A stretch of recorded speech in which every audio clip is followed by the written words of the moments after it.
Arminder Verasturi, destacada autoridad internacional en psicoanálisis de niños, ha realizado contribuciones fundamentales en la investigación, formación y docencia universitaria en este campo. Ha escrito este libro en colaboración con Mauricio Cognobel, profesor con amplia experiencia en las cátedras universitarias de clínica psiquiátrica y de la psicología evolutiva. Entre los principales temas que los autores tratan en este libro figuran el adolescente y la libertad, el síndrome de la adolescencia normal, adolescencia y psicopatía con especial referencia a las defensas, el pensamiento en el adolescente y en el adolescente psicopático, y el adolescente y el mundo actual, los cuales se explicarán detalladamente a continuación. La adolescencia es la etapa de transición entre la niñez y la edad adulta, que involucra cambios biológicos, cognitivos y socioemocionales. La palabra adolescencia deriva del latín adolescere, que significa crecer a la madurez. Mauricio Cognobel nos menciona que según Verasturi, podemos decir que el adolescente realiza 3 duelos fundamentales, los cuales son el duelo por el cuerpo infantil, perdido, base biológica de la adolescencia, es decir, se da un cambio en la composición corporal. Luego, el duelo por el rol y la identidad infantil, que lo obliga a una renuncia de la dependencia y a una aceptación de responsabilidades, que muchas veces desconoce. Y tercero, el duelo por los padres de la infancia, a los que persistentemente trata de retener en su personalidad, buscando el refugio y la protección que ellos significan. Situación que se ve complicada por la propia actitud de los padres, que también tienen que aceptar su envejecimiento y el hecho de que sus hijos ya no son niños, y son adultos o están en vías de serlo. El mundo de los adolescentes, deseado y temido, significa para el adolescente la pérdida definitiva de su condición de niño. Los cambios psicológicos que producen en este periodo y que son en correlato de cambios corporales llevan una nueva relación con los padres y con el mundo. El adolescente no quiere ser como determinados adultos, pero en cambio elige a otros como ideales. Se va modificando lentamente y ninguna premura interna o externa favorece esta labor. Solo cuando el adolescente es capaz de aceptar simultáneamente sus aspectos de niño y de adulto, puede empezar a aceptar en forma fluctuante los cambios de su cuerpo y comienza a surgir su nueva identidad. La inserción en el mundo social del adulto, con sus modificaciones internas y su plan de reformas, es lo que va definiendo su personalidad y su ideología. El adolescente sabe lo que no quiere mucho más que lo que quiere ser y hacer de sí mismo.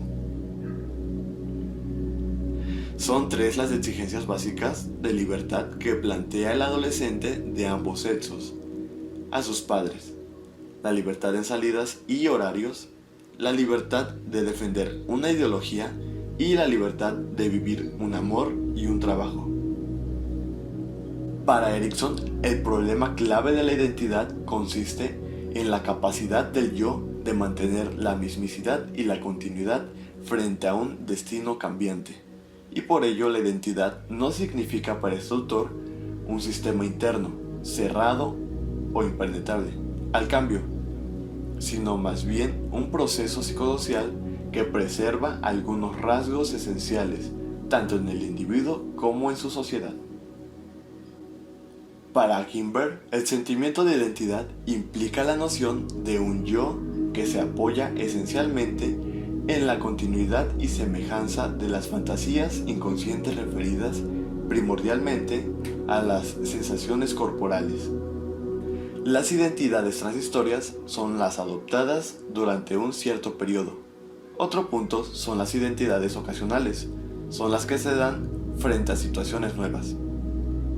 Este tipo de identidades son adoptadas sucesiva o simultáneamente por los adolescentes, según las circunstancias. El fenómeno grupal adquiere una importancia trascendental. El individuo sufre un cambio de personificación, asume una cantidad de obligaciones y responsabilidades para las cuales aún no está preparado. Recurre al grupo como un refuerzo para su identidad, así como se construye la necesidad de intelectualizar y fantasear se da como una de las formas típicas del pensamiento del adolescente. Como lo ha señalado Arminder Verasturi, solo teniendo una relación adecuada con objetos internos buenos y también con experiencias externas no demasiado negativas, se puede llegar a cristalizar una personalidad satisfactoria. En cuanto a la religiosidad, fenomenológicamente se observa que el adolescente puede manifestarse como un ateo exacerbado o como un místico muy fervoroso, como situaciones externas. Desde el punto de vista de la conducta observable, es posible decir que el adolescente vive con una cierta desubicación temporal, convierte el tiempo presente y activo como un intento de manejarlo. Al ir aceptando su genitalidad, el adolescente inicia la búsqueda de pareja en forma tímida pero intensa. Freud estableció la importancia de los cambios puberales para la reinstalación fática de la capacidad genital del sujeto. Cuando ocurre el descubrimiento y manipuleo de los órganos genitales y las fantasías del establecimiento de un vínculo en nivel genital, se dan las características de lo penetrante para lo masculino y lo penetrado para lo femenino.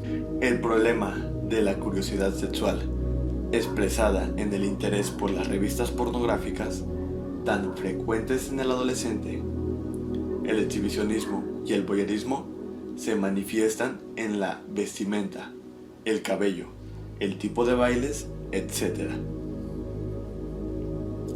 Anna Freud ha señalado que la genitalidad determina modificaciones del yo que se ve en graves conflictos con el ello, obligándole a recurrir a nuevos y más específicos mecanismos de defensa. Melanie Klein sostiene que la resurgencia del líbido que sigue a la latencia refuerza las demandas del ello al mismo tiempo que las exigencias del superyo se incrementan. Así como durante la fase genital previa se establece el triángulo edípico, en la adolescencia este se reactiva con toda intensidad porque como la instrumentación de la genitalidad se hace factible, el individuo se ve obligado a recurrir a mecanismos de defensa más persistentes y enérgicos. De no hacerlo, la consumación del incesto sería posible. Frente a la definición de las necesidades de la satisfacción genital, se reactiva e intensifica la actividad masturbadora, iniciada en la temprana infancia, como un intento desesperado de mantener al sujeto en la bisexualidad, y la intensidad del conflicto creado por la metamorfosis corporal y el incremento de la genitalidad explica la intensidad de esa actitud y sus características más angustiosas en la adolescencia. Así es como las diferentes características del adolescente, la búsqueda de sí mismo y de la identidad, la tendencia grupal, necesidad de intelectualizar y fantasear, las crisis religiosas, la desubicación temporal y la evolución sexual desde el autoerotismo hasta la heterosexualidad, actitud social reivindicadora, separación progresiva de los padres, constantes fluctuaciones del humor y del estado de ánimo, son características importantes desde el cuadro de la adolescencia. En la pubertad, la aparición de una intensa actividad masturbatoria tiene nuevamente el significado de una negación maníaca y se acompaña, como en el primer caso, de fantasías de unión. El adolescente suele fantasear con el objeto amoroso y esta fantasía tiene la misma finalidad que el juego en el primer caso, elaborar la necesidad de pareja, negada a través de la masturbación. El duelo frente al crecimiento implica al yo y al mundo externo, y los desniveles entre el crecimiento del cuerpo y la aceptación psicológica de ese hecho son mayores cuando el cuerpo cambia rápidamente y se incrementa la angustia paranoide de ser invadido.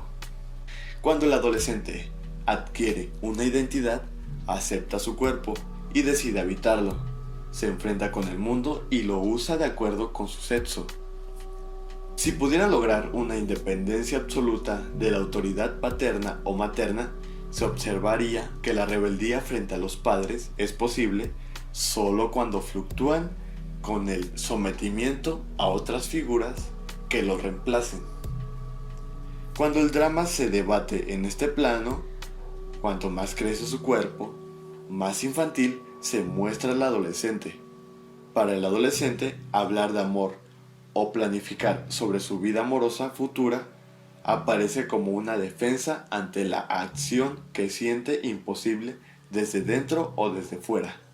La crisis puberal determina un autismo defensivo y la impotencia despertada por la continua frustración frente al mundo real externo dificulta su salida hacia ese mundo y lo hace refugiar en la planificación y en las ideologías.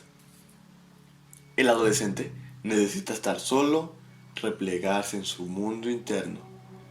Le es necesario este recogimiento para, desde allí, salir a actuar en el mundo exterior. La utilización de la palabra y el pensamiento como preparativo para la acción es una característica del adolescente y cumple la misma función que el juego en la infancia, permitir la elaboración de la realidad y adaptarse a ella.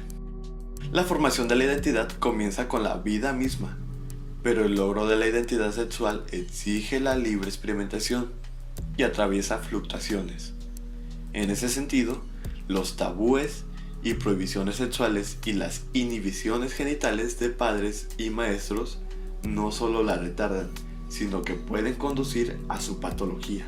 Podemos señalar que en la adolescencia la movilidad, multiplicidad e intercambiabilidad de las defensas otorga solo transitoria y parcialmente en determinadas ocasiones la apariencia de equilibrio descrito en las psicopatías. En el psicópata, a diferencia del adolescente, el aprendizaje no se logra a través de la acción, porque esta es usada como defensa. Mecanismos de proyección, negación y represión condicionan los trastornos en la memoria y en la relación con los objetos. Al negar la culpa, se está negando también el vínculo con el objeto.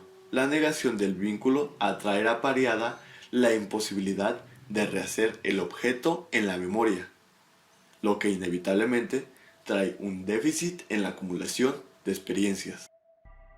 Tanto en el adolescente como en el psicópata, la acción puede ser una defensa contra la paralización, el aburrimiento y el deseo de muerte. En las psicopatías, la identidad sexual está en conflicto porque no se ha resuelto en el curso del desarrollo. El psicópata no ha elaborado adecuadamente el duelo por el otro sexo. Por eso, la escena primaria sigue teniendo un rol tan importante. En el psicópata y en el adolescente, una defensa contra la intimidad sexual es poner distancia, interna o externa, frente al sexo opuesto mediante un control fóbico, llevándolo a prepararse para la intimidad sexual mediante pruebas de pérdida y recuperación de esa distancia. El dejarse morir, señalado por Greenberg como deseo de una parte del yo, explica las crisis de muerte y las fantasías suicidas en los adolescentes. En estos casos, ser un suicida puede transformarse en una elección de identidad con el mismo significado de la adquisición de identidad a través del apellido, de la fortuna, etc. Tanto la ideología como la identidad sexual son necesidades del yo adolescente para poder integrarse en el mundo del adulto.